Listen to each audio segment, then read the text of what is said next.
मैं आज आपके माध्यम से पूछना चाहता हूँ कि मेरे इस अजमेर शहर के अंदर 21 साल में एक गरीब व्यक्ति को काम दिया हो, एक सिंगल व्यक्ति को काम दिया हो, अगर वो एक काम बताएं, मैं जीवन में राजनीति नहीं करूँगा। क्या बोला था जम्मू कश्मीर के चुनाव में, बीजेपी को चुनाव जितवा दो, 400 रुपये में सिलेंडर दूंगा। तो भैया वहाँ राजस्थान में तो रामनवमी का त्यौहार आया है, उसके नाम पे सिलेंडर फ्री कर दो, 500 रुपये में यहाँ तो दे दो। अजमेर बिल्कुल बेहाल है। नगर निगम का चुनाव आ रहा है, दमदारी के साथ चुनाव लड़ेंगे, जनता चाहेगी उसको लड़ाएंगे, उसके साथ खड़े होंगे।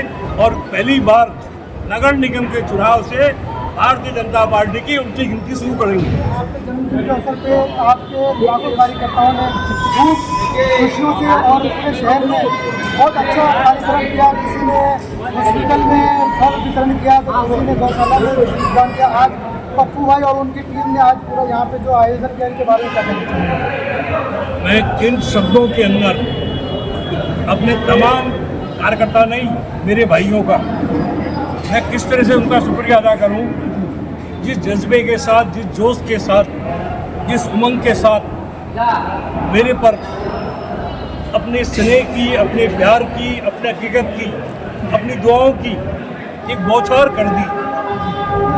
कौन सा क्षेत्र था जिस क्षेत्र में मेरे तमाम साथी, मैं ठीक अभी आपके सामने बात कर रहा हूँ, सुबह 8 बजे से मैं लगातार जनता के बीच के अंदर हूँ। और आपके माध्यम से अभी यह भी कहना चाहूँगा कि मैंने सुबह से अभी तक खाना नहीं खाया। पर खाना क्यों नहीं खाया कि इतनी बड़ा आशीर्वाद, इतना बड़ा प्यार जनता का मिल रहा है। मैं किन शब्दों के अंदर है मेरे गरीब नवाज, मेरे अजमेर की शान और शौकत को इसी तरह जिंदा रखना, मेरे अजमेर के भाईचारे को इसी तरह जिंदा रखना। और जो अजमेर के लोग मुझसे अपेक्षाएं और मुझसे जो उम्मीदें करते हैं, मैं उनकी उम्मीदों पे खरा उतर पाऊँ, यही परमात्मा से उम्मीद करता हूँ कि वो मुझे ताकत दे। मेरे जिन लोगों ने, पप्पू भाई ने, इलाहाबादी जी ने, मैं किनके ने, आज़ाद लखन के, योगेश जाटोलिया ने, लड्डू भाई ने, किसका मैं नाम लूँ किसका छोड़ूं, शहबाज से लेकर कोई हॉस्पिटल में था, कोई चारा वितरित कर रहा था, कोई गरीबों के अंदर पेस्ट्रियाँ बांट रहा था। और सुबह से लेकर अभी तक का जो आलम जो रहा है, मैं शायद चुनाव जीतता तो भी जनता का वो प्रेम, मुझे प्यार नहीं मिलता जो प्यार मुझे इस बार दुगनी ताकत के साथ इस कर्जे को अपने जीवन के अंदर उतारने का प्रयास करूंगा। और जब तक जिंदा रहूंगा इस अजमेर के लिए, अजमेर के लोगों के लिए, अक़लियत के लोगों के लिए, मेरे अजमेर की भाईचारे के लिए और मेरे गरीब नवाज के सम्मान के लिए अपने खून की अंतिम बूंद तक मैं इस अजमेर की विकास के लिए लगा दूंगा। आपको क्या लगता है अजमेर के इस क्षेत्र में विकास की क्या कमी है? आपके नजर में क्या कमी नजर आई है इतने दिनों में जो सरकार नहीं कर पाई? भाई मैं आपको क्या बोलूँ, 21 साल मेरा अजमेर बेहाल, न पानी, न रोडें, न सड़क, न शिक्षा, खाली केवल मात्र नारे, जुमले। नगर पालिका का चुनाव का कोई काम हो तो विधायक जी उद्घाटन करते हैं, कहीं शौचालय का उद्घाटन हो तो विधायक जी करते हैं, यूआईडी का काम हो तो विधायक जी करते हैं, और चाहे कहीं हो और वो कहते हैं कि मैंने ये काम कर दिया।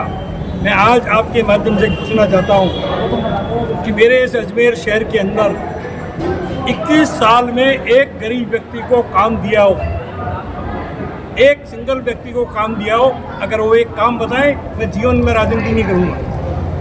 जो आदमी आज भी मेरे अजमेर के नौजवान का हाथ खाली है, महिलाओं के घरों के अंदर जो पानी के कनिस्तर है वो खाली है, हमारे यहाँ के जो रसोई के अंदर जो महंगाई की मार है, कहा था इन्होंने 500 रुपये में सिलेंडर दूंगा। पिछली बार इन्होंने एक बात कही थी इनके गृह मंत्री ने, याद दिलाना चाहता हूँ, क्या बोला था जम्मू कश्मीर के चुनाव में, बीजेपी को चुनाव जितवा दो, 400 रुपये में सिलेंडर दूंगा। तो भैया वहाँ राजस्थान में तो रामनवमी का त्यौहार आया है, उसके नाम पे सिलेंडर फ्री कर दो, 500 रुपये में यहाँ तो दे दो। यहाँ सरकार आपकी है, खाली केवल मात्र छोटी घोषणा है, कुछ नहीं।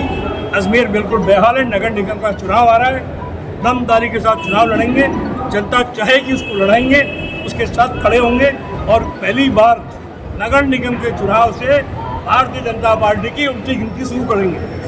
काफी युवा है जो अभी कार्यकर्ता के रूप में उभर के आ रहे हैं, उनके बारे में क्या कहना चाहिए? देखिए, नौजवान का पहला अधिकार है। मैं जब राजनीति के अंदर आया था, मेरे पिताजी एमएलए नहीं थे, मेरे दादाजी एमएलए नहीं थे, मैं एक आम आदमी जनता के बीच में निकल के आया। मुझे कांग्रेस का सदर बनने का मौका मिला, मुझे यह विधानसभा का चुनाव लड़ने का मौका मिला और मैं जनता को किन शब्दों में धन्यवाद दूँ। 75 साल में हाईएस्ट वोट मुझे दिया है और इसलिए आज जो नौजवान का हाथ खाली है, लड़ना पड़ेगा दोस्त। नहीं लड़ेंगे तो आने वाली नस्लें न आपको माफ़ करेगी न मुझे माफ़ करेगी। सवाल पूछेगी कि जब मेरे इस अजमेर को जिस तरह के दुरंगी तलवारों से जब काटा जा रहा था तो कौन कौन नेता उस टाइम मौन था। लोग ये भी पूछेंगे जब पानी नहीं आता था तो उसके लिए भी कौन जिम्मेदार था। इसलिए बहुत हो गया। मैं आपके चैनल के माध्यम से कहना चाहता हूँ कि राहुल गांधी जी ने कहा है कि हमारा जो स्लीपर सेल, अब माफ़ करो, अगर आपको बीजेपी में जाना है बीजेपी में जाओ, पर खुल के लड़ो, अक़लियत की लड़ाई लड़ो, अजमेर के विकास की लड़ाई लड़ो, अजमेर के संविधान की लड़ाई लड़ो, अजमेर की जरूरतों की लड़ाई लड़ो, तो ही लड़ाई यहाँ पर हम लोग लड़ेंगे। और नौजवान की लड़ाई लड़ने का काम मैं अपने जीवन में सतत रूप से करता रहूँगा।